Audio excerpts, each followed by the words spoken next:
Stories of the Prophets. 6. The Story of Ibrahim. Abraham, peace be upon him. Part 2. Abraham breaks the idols. He explained to them the beauty of Allah's creation, His power and wisdom. Idol worship is detested by Allah, for Allah is the Lord of the universe who created mankind, guided him, provided him with food and drink, and cured him when he was sick, and who will cause him to die, and be raised up again. It was He to whom Abraham prayed, and who would forgive his sins on the day of judgment. However, they would not give up, but clung fast to idolatry. Abraham left his father's house, and abandoned his people and what they worshipped.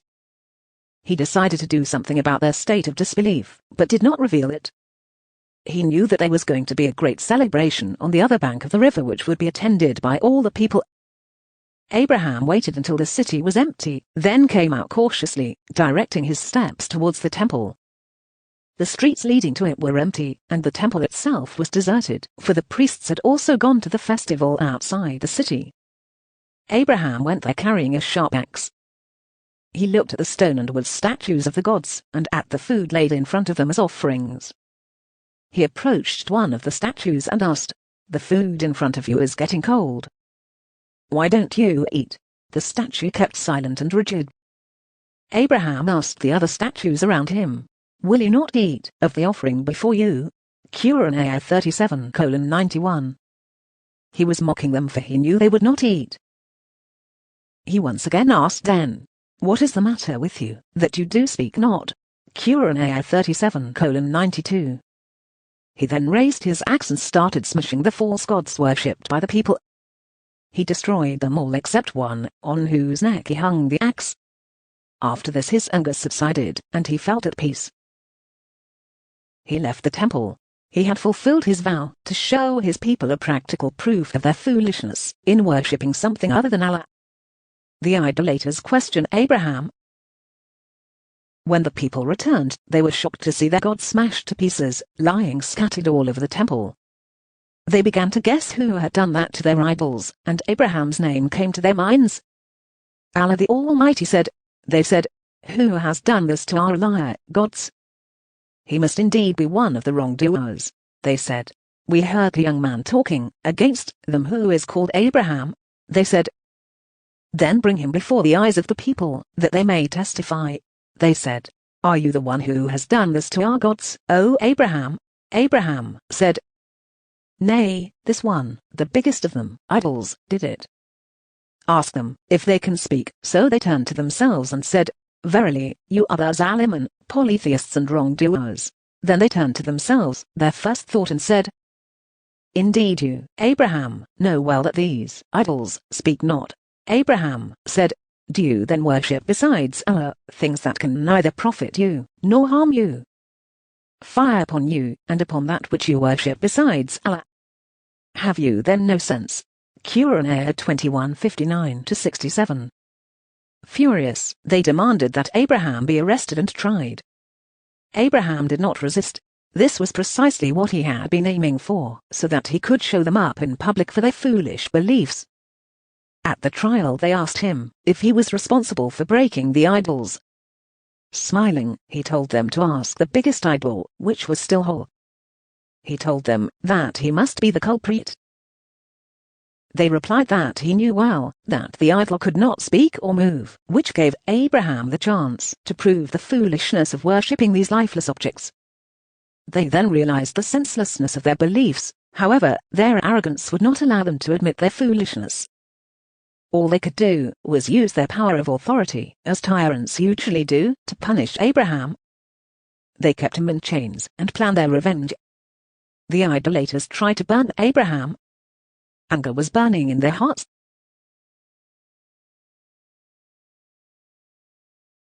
They decided to throw Abraham into the biggest fire they could build. All the citizens were ordered to gather wood as a service to their gods. Ignorant, sick women vowed that, if they were cured, they would donate so much wood to burn Abraham. For several days they collected fuel. They dug a deep pit, filled it with firewood and ignited it. They brought a catapult with which to cast Abraham into the fire. Abraham was put on the catapult, his hands and feet tied, The fire was ready with its flames reaching the sky. The people stood away from the pit because of the great heat. Then the chief priest gave his order to cast Abraham into the fire. The angel Gabriel came near Abraham's head and asked him, "O Abraham, do you wish for anything?" Abraham replied, "Nothing from you." The catapult was shot, and Abraham was cast into the fire, but his descent into the blaze was as a descent on steps in a cool garden. The flames were still there, but they did not burn, for Allah the Almighty had issued his command, "O fire, be you coolness and safety for Abraham." Quran 21:69. The fire submitted to the will of Allah, becoming cool and safe for Abraham. It only burned his bonds, and he sat in the midst of the fire, as if he were sitting in a garden. He glorified and praised Allah the Almighty with a heart that contained only his love for Allah. There was not any vacant space therein for fear or worry. It was filled with love only. Fear and awe were dead, and the fire was turned into coolness, making the air pleasant. Those who love Allah as Abraham did do not fear. The faith of the believers. Almighty Allah declared, "Those, i.e., believers, unto whom the people, hypocrites, said, Verily, the people, pagans, have gathered against you a great army, therefore, fear them." But it only increased them in faith, and they said, "Allah alone is sufficient for us, and He is the best disposer of affairs for us." So they returned with grace and bounty from Allah. No harm touched them, and they followed the good pleasure of Allah. And Allah is the owner of great bounty. It is only Satan that suggests to you the fear of his all you supporters and friends, polytheists, disbelievers in the oneness of Allah and in his messenger Muhammad, so fear them not, but fear me, if you are true believers. Quran 3:173-175. The people's reaction to the fire. The throng, the chiefs, and the priests sat watching the fire from a distance. It was burning their faces and nearly suffocating them. It kept burning for such a long time that the disbelievers thought it would never be extinguished. When it did burn out, they were greatly amazed to find Abraham coming out of the pit untouched by the fire. Their faces were black from the smoke, but his was bright with the light and grace of Allah. The raging fire had become cool for Abraham, and had only charred the ropes which held him. He walked out of the fire, as if he were walking out of a garden. Cries of astonishment were heard from the heathens. They wanted to harm him, but we made them the worst losers. Surah 21:70. This miracle shamed the tyrants, but it did not cool the flame of anger in their hearts. However, after this event many of the people followed Abraham, although some kept their belief a secret for fear of harm or death at the hands of the rulers. Abraham's dialogue with Namrod. Abraham had established a definite reasoning against idolaters. Nothing was left for him except a reason against the people who proclaimed themselves gods. When the king, Namrod, heard of Abraham's safe exit from the fire, he became very angry. He feared that the status of Godhead he had proclaimed for himself was now challenged by an ordinary human being. He summoned Abraham to the palace and held a dialogue with him, which Allah the Almighty recounted. Have you not thought about him who disputed with Abraham about his Lord, Allah, because Allah had given him the kingdom? When Abraham said to him, "My Lord, Allah, is he who gives life and causes death," he said, "I give life and cause death." Abraham said, "Verily,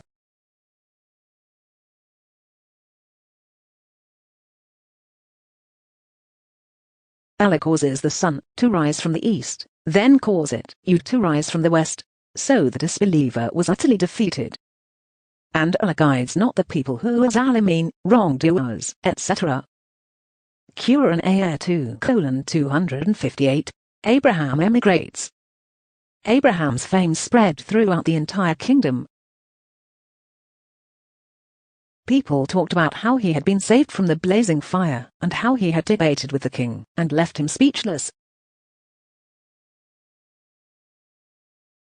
In the meantime, Abraham continued calling people to believe in Allah, exerting a great effort to guide his people to the right path. He tried every means to convince them. However, in spite of his love and care for his people, they felt angry and deserted him. Only one woman and one man of his people shared his belief in Allah. The woman's name was Sarah and she became his wife. The man's name was Lot, and he became a prophet. When Abraham realized that no one else was going to believe in his call, he decided to emigrate. He left his people and traveled with his wife and Lot to a city called Ur, then to another called Haran, and then to Palestine. Allah the Almighty told us, so Lot believed in him, Abraham's message of Islamic monotheism. He, Abraham, said, I will emigrate, for the sake of my Lord. Verily, He is the Almighty, the All-Wise. Quran 29:26. After Palestine, Abraham traveled to Egypt, calling people to believe in Allah wherever he traveled, judging fairly between people, and guiding them to truth and righteousness. Hadith about Abraham, Sarah, and Hajar. Abu Hurairah narrated that Abraham did not tell a lie except on 3 occasions, twice for the sake of Allah, exalted and almighty, when he said,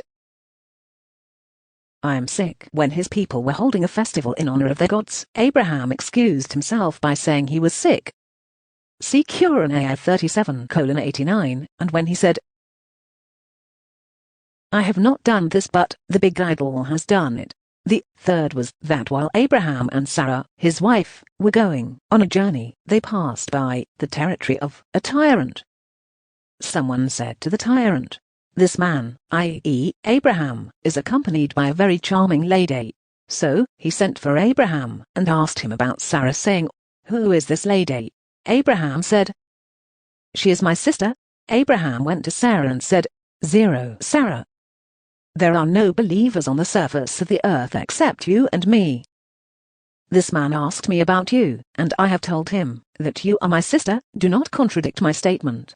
The tyrant then called Sarah, and when she went to him, he tried to take hold of her with his hand, but his hand got stiff and he was confounded. He asked Sarah, Pray to Allah for me, and I shall not harm you. So Sarah asked Allah to cure him, and he got cured. He tried to take hold of her for the second time, but his hand got as stiff as or stiffer than before and he was more confounded.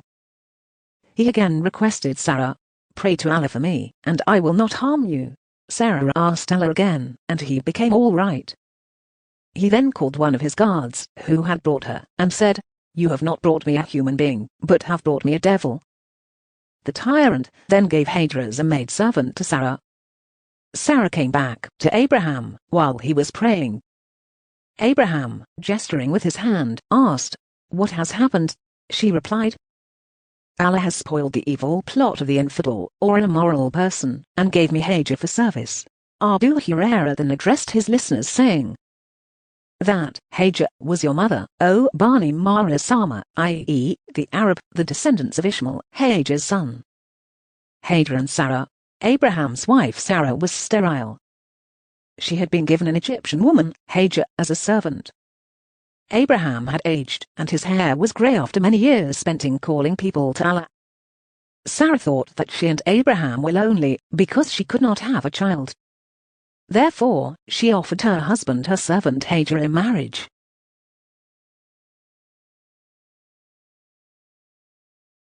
Hajar gave birth to her first son Ishmael, when Abraham was an old man.